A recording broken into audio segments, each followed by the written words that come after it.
Well, hello. So, living free of dementia. Solving the puzzle to live free of fatigue, concussion, and brain fog. So, people ask, who's Dr. Gerhardt? Some mornings I ask that myself. And then I look at my jacket and it tells me who I am. There's different letters after my name, and some people are curious. To me, it means I'm committed to lifelong learning. And the word doctor in Latin, and some of you have been here before, what does the word doctor in Latin mean? Teacher. It means teacher. And perhaps the most important thing I do is teach. So if I want to learn something, I teach. In fact, a critical part of my learning is teaching. And then if I really, really want to learn something, I write a book about it. And so those are the first three. So, is this really true? Memory loss ahead. As we get older, we're going to lose it. Does that have to happen? No. Good. We can live free of dementia. And the most recent book, book number 4, is focused on just that. As a team in the clinic, we see it time and time again. And I want to say thank you for Lisa, Alice, Cassie, and wherever Michael is. Without my team, we wouldn't be making a difference helping people. So memory and healthy brain function can be improved if we solve the puzzle. There isn't a quick fix. And second, we do the work of TLC. Does anybody know what TLC is? Tender loving care. Tender loving care for your brain and body. In the research, it's called therapeutic lifestyle change. So it means changing our lifestyle to fit our unique needs. So, dementia is deadly. 123% increase in deaths from dementia. 1 in 2 Americans over age 85 will be diagnosed with Alzheimer's type dementia. If 15% is an epidemic, what's 50? By the way, that's the fastest growing age group in America. That's my mother. We have an epidemic of neurodegenerative disease. Alzheimer's is the most common, but not the only one, making it the fastest growing cause of death in America, and there's no effective medical treatment. That means there isn't a drug, and there's not a surgery or procedure, and probably won't be one, and you'll learn more, because it isn't as simple take a pill. Tonight we're going to learn what causes fatigue and brain fog, which contribute to dementia. Who's had a concussion? And I would suggest about everybody in this room has, but may not realize it. We'll learn about that. Why concussions matter, and what do you need for high-level wellness for life? So, what is fatigue? Anybody felt like that? It's like somebody unplugged me. Low energy, overtired, drained. Life is hard. It's like wading through quicksand when we're like this. What about brain fog? Anybody heard that term? My head's in a fog. I can't focus, concentrate. Memory's not working. I can't think straight. What is concussion? Concussion is any injury that results in temporary loss of brain function. You do not need to be knocked unconscious. The most important thing is that concussion from 20 years ago can affect us now, even 30 years from now. So it's a jolt to the body or brain that changes function. That little fender bender, I wasn't hurt, but I'm kind of irritable, I'm off. The next day I'm just a little spacey, I didn't sleep right. That's one form of concussion. A fall in which we didn't hit our head. You can land on your tailbone and have a concussion.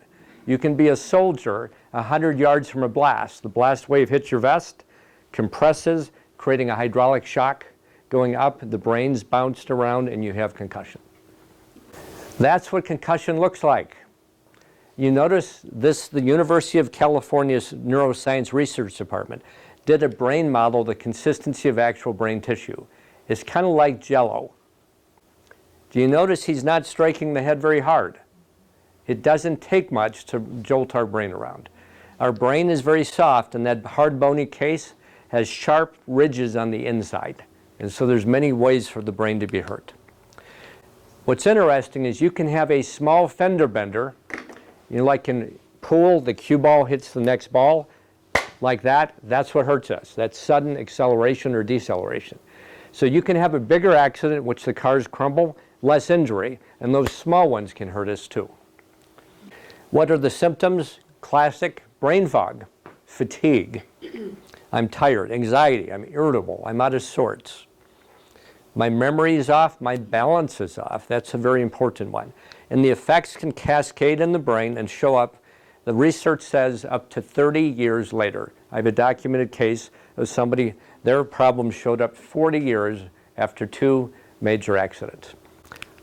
Now the interesting thing is, concussion activates inflammation. Anybody heard of chronic inflammation? The major issue behind virtually all of our diseases of aging. The first concussion increases the risk of a second by 150%. The lady I discussed that her concussion showed up 40 years later, she had had a bad accident, and then 10 days later she went off the road and hit a tree. She shouldn't have been driving. Her balance coordination was off, and she didn't realize it because she wasn't aware of that. The second concussion increases the risk of a third by 300%. So this is a big deal. Concussion activates inflammation. Inflammation is the greatest enemy of our brain. When we talk about Alzheimer's, Parkinson's, Lewy body dementia, vascular dementia, MS, ALS, Lou Gehrig's, and the list, behind virtually all of this is too much inflammation. The brain is on fire. What's that called on the side? I'm from Minnesota, and we have rust in the wintertime, and it would do things to my car so that I had to be careful with the latch or it would break off. I had rust all the way around it. Rust on the side of a car is what fire does inside your brain. In our brain, the yellow nerves turn on inflammation, and they turn on our stress response. The green nerves dial down inflammation. And so what concussion and many other things do is it turns on the stress response. That is ideal for minutes, but it can't last. If it does, we have trouble. Then the list starts. And I see people, when people come to me, I'm a holistic doctor because people come to me with a whole long list of problems. And that list is pretty common. Pain, what causes most pain? The I word. Yeah, inflammation, good. Chronic fatigue, inflammation. I'm going to show you another part of that. Brain fog, sleep problems, and the list. So, concussions matter. They increase the risk of suicide. Up to half of all people who are homeless have had multiple concussions. They make children loners and hurt their social skills. Concussions create the same effect in the brain as Alzheimer's very quickly. And the brain can recover or not. If it doesn't, it increases the risk of Alzheimer's. The changes in the brain after concussion look just like those of dementia. Doug was, and I changed his name in just a few details. One of our patients, he ran a successful business. He had played football and had, his fender benders and car wrecks. And then he was driving, getting on the freeway, and his cell phone fell off the seat onto the floorboard. So while on the on-ramp, he reached down to get it. And as he reached down, he did this, and then he went off the edge and corrected like that, and his head went bang off the side window. Rang his bell. Was he knocked unconscious? No. Rang his bell. He didn't feel quite right after. He couldn't think straight. What's that called? Brain fog. His head's in a fog. Headaches. Upper back pain. He had a whiplash injury to his neck on top of it. He had a hard time reading. His occupation involved reading. Irritable, fatigued. His business went into a nosedive, and his marriage was in trouble. Why? When you've had a concussion, you're irritable, you're out of sorts, you're so cantankerous, grouchy, you can't live with yourself, much less anybody else. That's what his brain scan looked like. That's from behind. Normal is gray. There should be no reds in there. That's a side view. His eyes are up here. This is the part of the brain, parietal lobe. It has to do with reading and many other things, and it was in trouble. Another part of his brain scan we measured is his probability of traumatic brain injury. That's another word sometimes synonymous with concussion. What's his probability? 99.5%. He's right at the peak. Severity, right on the edge of moderate severe. And so that's one tool that we use to measure if somebody's had concussion. We can also, that goes back to normal when treatment is effective. What did we do? We listened. The first thing a doctor has to do is listen, to understand what's going on, what people want, what's important. Listening to the person living in their body is really important. I've learned that. Foundation visit, we put together the puzzle of why. That's like an in-depth history. We do a symptom root cause diagram. The top half is all of their symptoms. The bottom half is the roots from North Dakota, kind of why we think it's happening. We reviewed the testing and exam results. We've heard of leaky gut, and I'll show you a picture. He had leaky brain as well. Delayed hidden food allergies. Did you know foods can light your brain on fire? Sometimes. Excessive inflammation, low vitamin D. Who knows their vitamin D blood level? It regulates inflammation, really important. Essential fatty acids, omega-3s, we're going to talk about that. He wasn't making energy well, and he had balance problems. Increased risk of falling. Was he safe to drive? Not really. So we call it solving the puzzle, doing one thing. It's kind of like a recipe with 8 ingredients. Imagine trying to bake your favorite recipe with 1 ingredient or 2. People ask me which is most important. I would suggest the one, or plural, the ones you're missing. Piece number 1 is energy. Let's talk about that. What does our brain need to work well? You can guess. Energy, energy, energy. Where do we make energy? Anybody seen these before? That is a graphic of the mitochondria. We are as healthy as our mitochondria. When they work right, they make lots of energy and very few free radicals. These are the engines or factories inside every cell of our body. In a brain cell, which is microscopic, how many do you think are packed in there? Up to 10,000. Can use up about 40% of the cell volume. When they don't work right, instead of energy, what are we making? Free radicals. Guess what they create? The I word. One of your takeaways tonight is if you want to be healthy, manage the I word, inflammation. Free radicals fire inflammation. So that's what healthy is like. Can you see the effect of too much inflammation? That doesn't happen overnight. That's over years. Now concussions accelerate that, of course. Can you see how they've lost brain volume on the outside? But inside, these big holes, that's parts of the brain are just gone. Chronic traumatic encephalopathy. Who's affected by that? We've heard of professional football players. The one study, 116 out of 117 pro football players who donated their brain on autopsy had CTE. Chronic traumatic encephalopathy is the result of repeated head traumas. The research is now telling us that 1,000 little blows will create that without ever having a concussion. It's those impacts, like the linemen, those big guys that keep hitting repeatedly. So our concussions add up, and that changes our brain. Inflammation is the major cause of virtually all of our chronic disease, including dementia. There are triggers. A trigger is what starts this process. And then there's something called NF-kappa B, that's the master switch.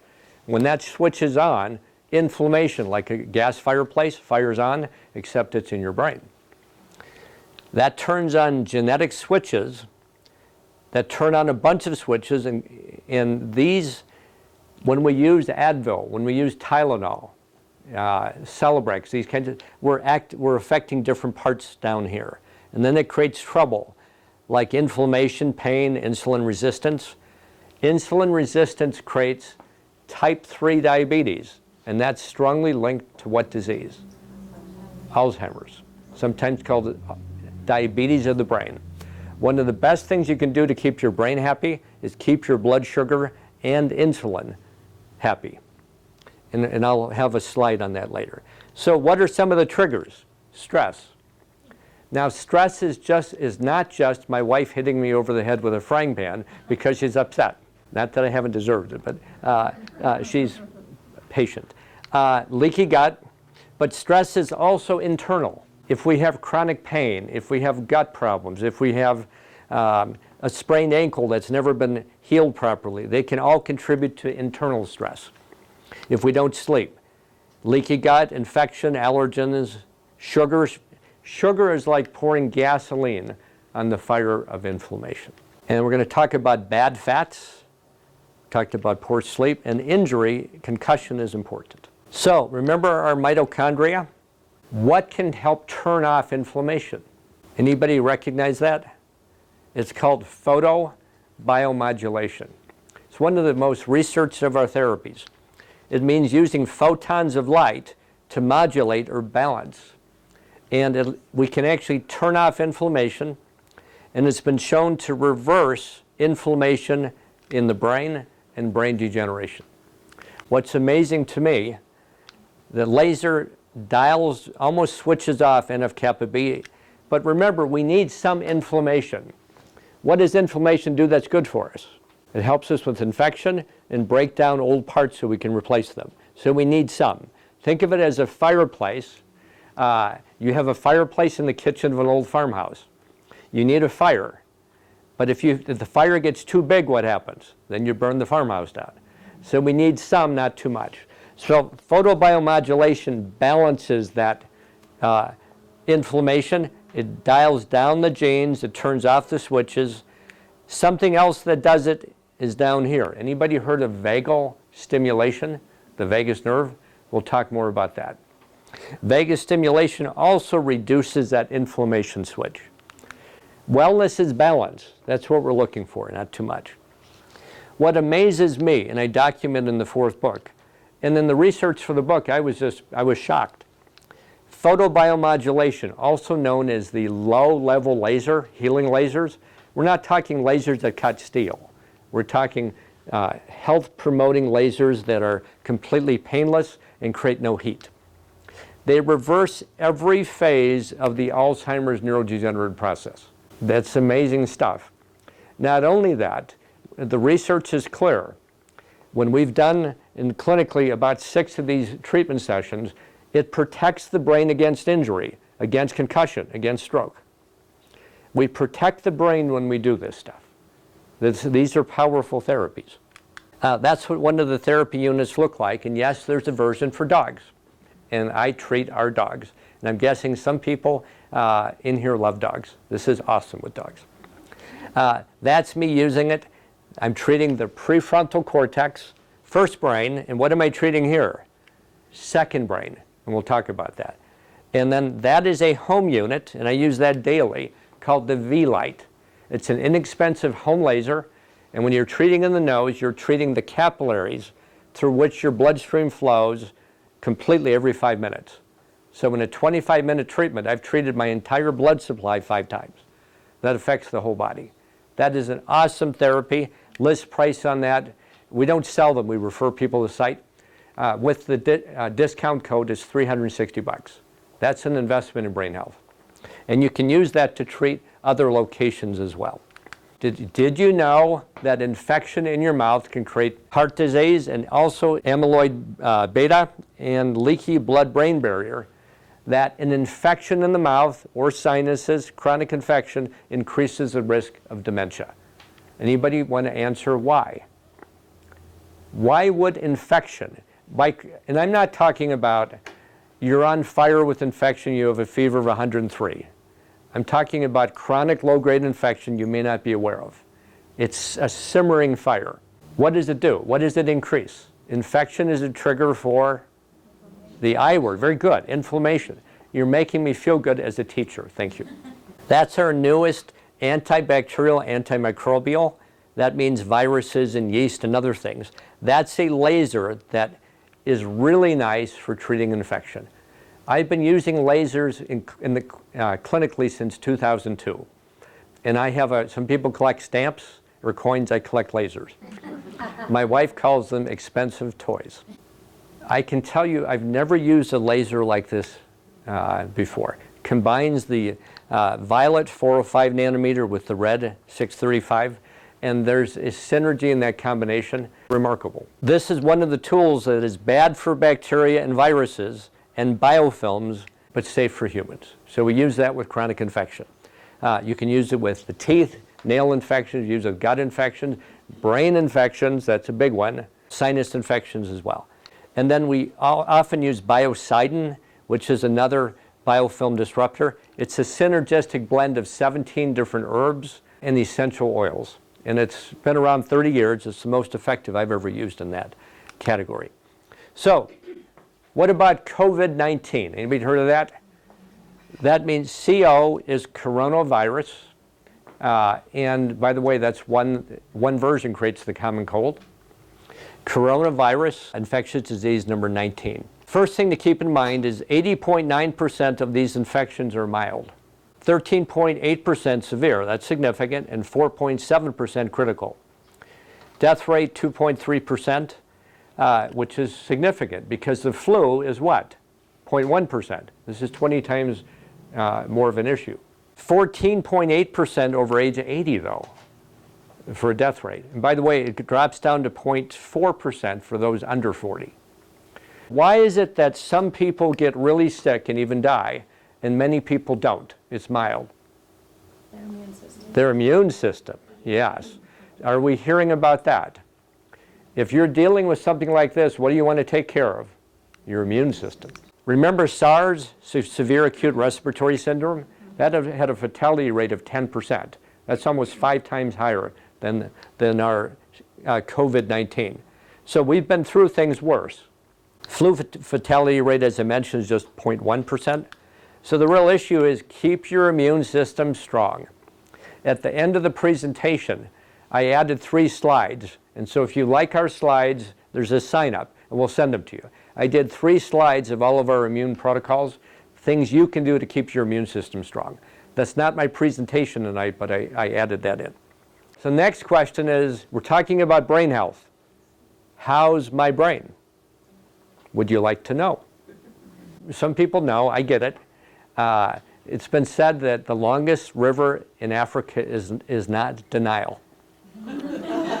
And for men, we tend to practice denial a bit. Stick our heads in the sand and I won't worry about it. Does that help regarding brain health? When we have these symptoms, they're a sign our brain is likely suffering. And this includes kids with ADD, ADHD. That increases risk of dementia later in life. That's a big deal. We want to help these kids. We don't want to give them medications that affect their brain development and are not safe in a developing brain. We talked about our brain fog. But the most interesting thing is your brain can be degenerating, going down the Alzheimer's slope with no symptoms until very late. The brain can compensate. Earliest signs for many: depression. Feels like it's cloudy outside even when it's sunny. Anxiety that goes with it. Poor stress tolerance. I'm not enjoying life. Brain fatigue. I can't focus as long as I used to. I can't drive as long as I used to. Declining memory. Digestive problems. We don't think of that. Chronic constipation is commonly associated with Parkinson's, Alzheimer's, and these kinds of neurodegenerative processes. But years before you get the diagnosis from the doctor. These symptoms can show up 10, 20 years before. It's much easier to help this stuff early. People tell me, I have GERD. They don't realize GERD can be from their brain going downhill. It can also be other things. It's like eating the wrong foods, multiple food sensitivities, swallowing problems, dry mouth. That's another common one when the brain's going downhill. Is my brain suffering? So there's different ways of measuring. When you're at home, a simple way regarding balance, because balance it predicts brain function. Bad balance equals bad brain health. You stand with one foot in front of the other, like you're walking on a tightrope, and do this, have somebody spot you. Do not do this after half a bottle of wine. And then you close your eyes, and you should stay really solid for at least 10 seconds. And if you're not able to do that, something's not right. Another one that we do is the neurologic pass pointing. And this is a variation of Romberg's where you go like this, eyes closed. But with this one, you put your index above your head, and let's do this together. Put your left hand on top of your head, and I'm doing the mirror opposite. Left hand above your head, and then with your eyes closed, bring the opposite index finger tip to touch. Good. Okay, now, go ahead and open your eyes and look at it. So the first thing is, this is normal. Normal is tip to tip, like the space station docking. That would be mild, that's moderate, and that's severe. Now remember that, because we're going to show you an exercise for what nerve? Starts with V? The vagus. To start changing that, and we'll see how it improves.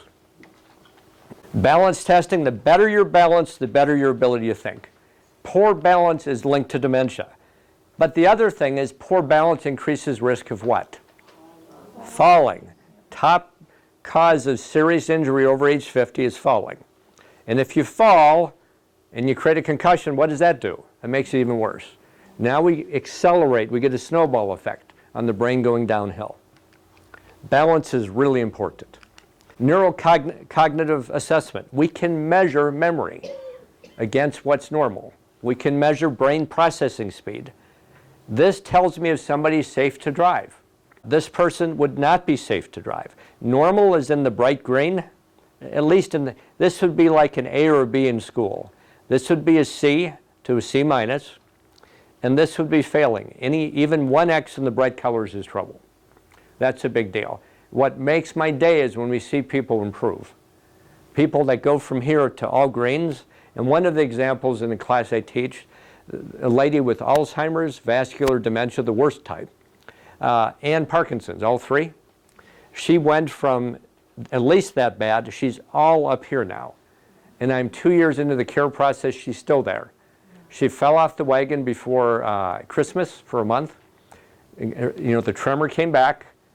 We did her brain balance stuff, the tremor's gone. She was in yesterday, and her neurologist said, I think I may have misdiagnosed your Parkinson's. She said, you have no symptoms right now. But we didn't cure it. We are managing to keep her brain healthy. Remember, wellness is balance. And she was like that. So we have to add enough good stuff, remove enough bad stuff to shift it. But if you start eating garbage and stressed and don't sleep and all the things you shouldn't, it'll do that again. So this called brain gauge, corticometrics, this is what healthy looks like. You see all the greens? That's what it looks like after concussion. And some people heal. This person did 19 days. Many times people don't. So we can measure that. And then if we're doing, what is our treatment called? Remember, 3 letters, T, therapeutic, lifestyle, change, TLC. If our treatment is effective, guess what? It should improve. And if it's not, we missed something, and we need to go back and figure out what we missed. Blood lab tests, really important. These are the ones that you want to be thinking about. Vitamin D, those are the levels. 65 to 100 is what I like for most people. Hemoglobin A1C, really important. It increases oxidative stress.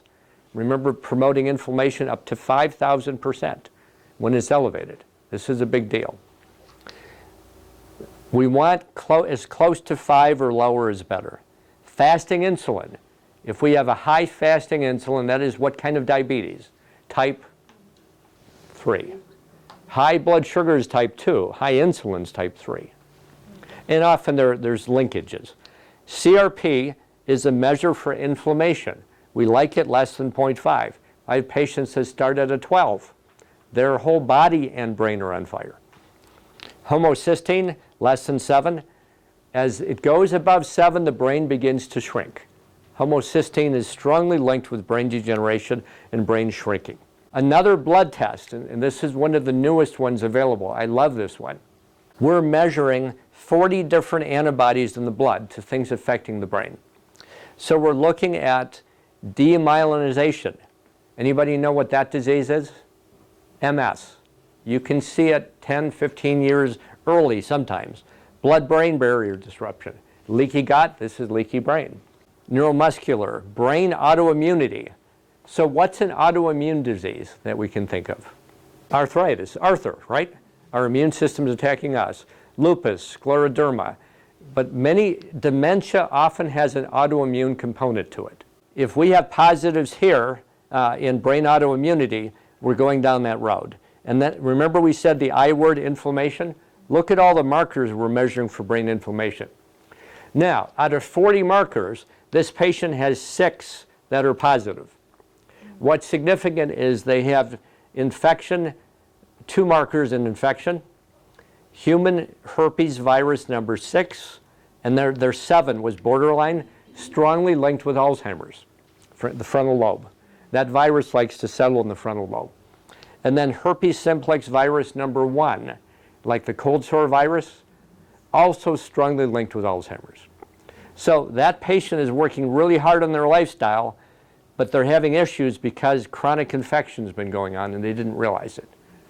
And that patient has a mother with Alzheimer's. Now, with effective treatment, that will go back to normal. So it's a wonderful test. Allows us to see that. How cute is that? So, one thing that's bad for the brain is sit-itis. It's too much sitting. So let's stand. Anxiety and stress, we all know, is hard on the brain, right? Our brain follows our breathing. When we're stressed, what's our breathing like? So, this kind of breathing activates the vagus nerve. It's called 448. So what we're going to do is we'll breathe in to a count of 4. It's 1001, 2, breathe in. Hold, 1001, 1002, 1003, 1004, and out to a count of 8. Keep going. Good. Do that again. Hold. Out to a count of 8.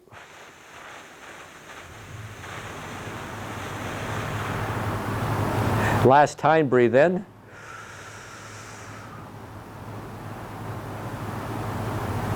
Out. Good. Go ahead and grab a seat. Who knows how to meditate? Who has a meditation practice? Yeah, good for you. Guess what? We just did a mini meditation. Meditate is a root word for medicate, and it means to be aware of. When you're aware of your breathing like that, that is meditation. And as I call it a 3-breath mini meditation. Sometimes I do a 7. Just being aware of the breathing is awesome. So we talked about second brain, right? We have 100 billion neurons in this brain. We have 500 million neurons in the brain around the gut. Really important. In fact, the brain impacts the gut, and the gut impacts the brain. Remember the vagus nerve? It connects the two. We used to think the signaling went from the brain to the gut only. Now we know it goes both ways. Which is more, brain to gut or gut to brain? 90% of the signaling is from gut to brain. Your gut affects your brain powerfully. Dr. David Perlmutter was one of my mentors, and one of the things he taught me, he's a medical neurologist, Naples, Florida. He spends most of his time working with people with Alzheimer's and Parkinson's and bipolar and the list, schizophrenia, working on this brain to help this one. In my experience, we have to work on both. The kind of patients we see are getting more challenging. Leaky gut. This is a cross-section of the intestine, the small intestine. And what's on the inside of the intestine? That is stinky, poopy stuff that goes in the toilet. Air freshener time.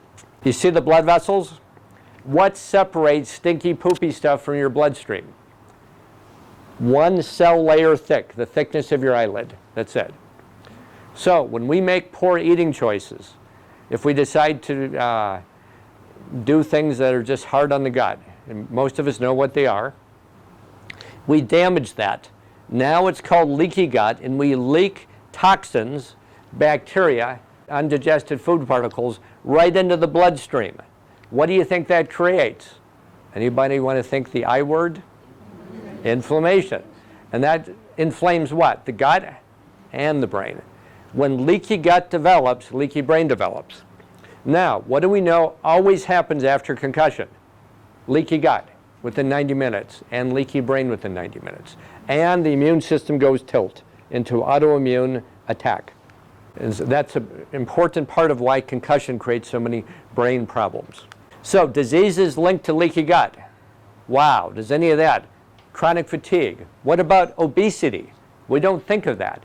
Leaky gut creates that in many people. Diabetes, cancer, heart disease, inflammation. That's the next class on gut health. What about all these drug ads for psoriasis? You notice how there's so many of them? Why? Because we have a high inflammation lifestyle. with a lot of people from leaky gut because they've been watching the Larry the Cable Guy commercial, and they eat garbage and they pop the purple pill, Prilosec. That doesn't work. And then brain degeneration is very much linked to leaky gut, as is anxiety and depression. What food creates leaky gut in 100% of people tested every time? And this is repeated in multiple studies around the world now. Gluten. So gliadin, which is, see gliadin, that's the water-insoluble part of gluten. Gluten creates leaky gut all the time. Now, if you're 18 and you're real healthy, you eat it and you heal up again. Like you take an aspirin, you lose a teaspoon of blood and it heals until it doesn't. Maybe you turn 30, maybe increased stress, and now your health starts to go downhill and you don't realize leaky gut from what you've been eating is part of it. What did we do for Doug? We got him off his allergic foods. 80% of the people I test with blood testing are reacting to the dairy protein.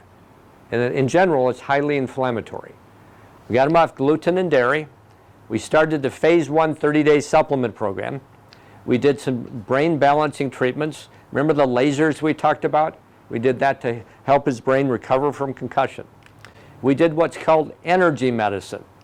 Did you know your cells are 100 times more sensitive to energy and frequency than chemicals? So drugs, awesome when we need them. Supplements, awesome. But energy, we're way more sensitive to energy. So that's part of healing. We said the vagal nerve. The vagus nerve runs from the brainstem down to all of our important organs, and it's referred to as the pacemaker of the brain. So what's happened now is there's now pacemakers, not for the heart, but for the brain. They implant them in the chest. They wrap it around the vagus nerve. It's about $20,000, usually not covered by insurance, and it's medically now accepted. What can we do? We can learn to stimulate the vagus without having to spend $20,000. Does that sound like a plan? The vagus nerve stimulation has been shown to help with anxiety, depression, sleep problems. It can turn off a seizure, turn off migraine headaches, help with ADD, epilepsy, arthritis, asthma, and it helps with inflammation because the vagus nerve activates the switch to turn down inflammation. How do we do it? Remember that breathing we just did, 4-4-8? Gargling is another one. I do it before meals, usually not at restaurants. I tried once, and my wife gave me the look. She was an elementary ed teacher. I haven't done it since. Laser, remember that V-light? You can use that. You can treat it directly that way. And there's other treatments we do for that as well. Remember we did our test? You put your left hand above your head. Let's do a vagus exercise. Put your left hand up in the air, and now touch your little finger and thumb together, just like I'm doing. And now little finger and ring finger, and work your way up. And then double tap on index and work your way down. Good. Now I'm going to do it again, but each time we do it, we're going to add an ah. When you do that, you fire cranial nerve 9 and 10, lifting the soft palate. So ah, ah, ah, ah, ah, ah, ah, ah. Two more. Ah, ah, ah, ah, ah, ah, ah, ah. Awesome. That is a vagal nerve stimulation exercise. We actually do that while lasering parts of the brain, and it's really powerful. Now, for fun, let's recheck. Put that same left hand above your head. Now slowly go tip to tip. Let's see how you do. Good. Anybody? Now, anybody notice improvement? Right. If you improved with that, that's a really good sign. Your brain is more plastic changeable. It's responsive. That's good. If it didn't change, if it changed some, that's good. If it didn't change at all, you need a little more work. We got to work at it. Practice makes perfect, but maybe your vitamin D's low. Maybe you didn't sleep. Maybe your brain's on inflammation because of the wrong fats. We'll talk about that next. What's America's drug of choice? Our top drug problem. Sugar. It creates more death, harm, suffering than any other drug. Sugar. It's a socially acceptable drug. By the way, you know, we look at sodas. We're not drinking as many. If you drink your glass of orange juice, you have the same effect as drinking your can of Coke on blood sugar. Eat the orange. not the juice. The fiber is important. People tell me they do juicing. Great, throw away the juice and keep the fiber. Now, reality is I do the Vitamix. I threw everything in, and so instead of juicing, I grind it up and make smoothies or soups. We need the fiber. Grain brain, the surprising truth about wheat, carbs, and sugar. Your brain's silent killers. He has over 300 references in there. That is not overstating it at all. We harm our brain when we consume sugar, but 2 slices of whole wheat bread have the same effect as 6 teaspoons of pure sugar. And gluten-free, good, because we're not firing inflammation with gluten. But gluten-free bread also has the same effect as Coca-Cola, the sugar. Go easy on your bread. Somebody somewhere said, man does not live on bread alone. So you're going to learn what's more important than bread. Do not eat diet anything. Excitotoxins. Anybody heard of excitotoxins? And by the way, the word doctor means teacher, so we have a lending library. In our library is the book Excitotoxins, The Taste That Kills by the neurologist Russell Blaylock. These artificial sweeteners are incredibly harmful to the brain. Diet Pepsi, Diet Coke frightens me from a neurology perspective. Don't eat diet anything. Diet salad dressing, whatever. What did they do? They took out the fat, which by the way doesn't make us fat. What does make us fat? Sugar. And they put more sugar and this stuff in. The story of Splenda is it was an insecticide developed initially that tastes sweet. What it is, Splenda is a molecule of sugar and one of chlorine. Remember the skull and crossbones on the pool building? You put those together. How they got that through regulation to be approved, I have no idea. Sucralose is trouble. Splenda. Aspartame is NutraSweet. These are excitotoxins. What they do, they over-rev the cells in the brain like over-revving the engine on the car. You redline it until it gets hot and burns out. And then the cells die. These promote death of brain cells. And if you drink that once, it's not good. But this is people that do this repeatedly, ongoing. And it promotes dementia. Don't do this. What about MSG, monosodium glutamate? So one term is called chemical concussion from eating this stuff. 30 names of MSG nobody told you about. It's hidden in all sorts of processed food. Yeah, look at this. Natural seasonings. What does natural mean? Well, arsenic is natural. Just because it's natural doesn't mean it's safe. It can be barley malt and malt flavoring and caramel flavoring and food seasonings and bouillon and broth and stock. Read your labels. The principle is the less your food has been doctored, the less you need a doctor. Short labels. If it's a bunch of small print I can't read, I put it back in the shelf. If I can't pronounce it, put it back in the shelf. My grandmother would not understand the name, I put it back in the shelf. As I said, the less our food has been doctored, so eat color. That's not M&Ms, by the way. Eat color. What do we eat? The pyramid. What's the base of the pyramid? My grandmother in Glenella, North Dakota said in German, eat your vegetables. She was right. Meat, fowl, seafood, eggs, go organic. In terms of your organic food dollars, focus them on right here because meat concentrates toxins.